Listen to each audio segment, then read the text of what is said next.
जैसे ईवीएम खुलेगी आपको जीतते हुए नजर आएगी। जिस राज्य में जाति के नाम पर वोट पड़ते आया है, नेता को आदत पड़ गई थी कि जाति के नाम पर वोट लेना है, उस राज्य में आपने 35-40 साल में पहली बार देखा कि जनता के मुद्दों पर वोट पड़े हैं। बेरोजगारी पर वोट पड़ा है, पलायन पर वोट पड़ा है, तो जनता जीत रही है। जनता के मुद्दे अगर आगे आए हैं तो जनता जीत रही है। और जैसा कि मैंने पहले भी कहा है कि लोकतंत्र में की जीत तब होती है जब नेता के मन में जनता का डर बैठ जाए।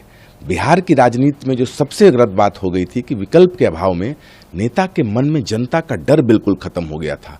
40 साल में पहला चुनाव आपने देखा होगा कि विकल्प के आ जाने से, एक नए विकल्प के आने से, जनसुराज के आने से नेता के मन में जनता का डर बैठ गया, जिस कारण से नेताओं ने जनता के मुद्दों पर बात की।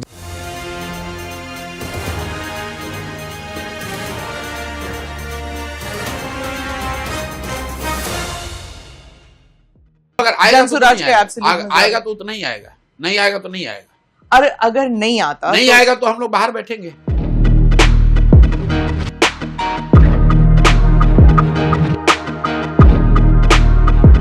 We have the numbers projected 135 to 150 for the NDA, 88 to 103, 0 to 1 seat for the Jan Suraj party, others getting 3 to 6. Well, it was always going to be maker of king versus kingmaker, and I think, as JVG has said, the tactic of Prashant Kishore to not stand for elections has actually boomeranged on him. Boomeranged on him. Yes.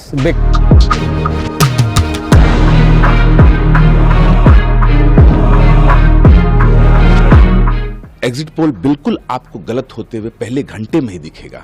मैंने पहले भी कहा है कि जो exit poll होते हैं उसका कोई मतलब नहीं होता है। इतनी बड़ी संख्या में जब मतदान हुआ है तो आपको जो रिजल्ट आएंगे वो क्लियरली दिखेंगे कि रिजल्ट को एक तरफा नहीं होगा। ये चुनाव जितना आसान आपको दिख रहा है, ये चुनाव उतना ही कठिन है, उतना ही क्लोज है।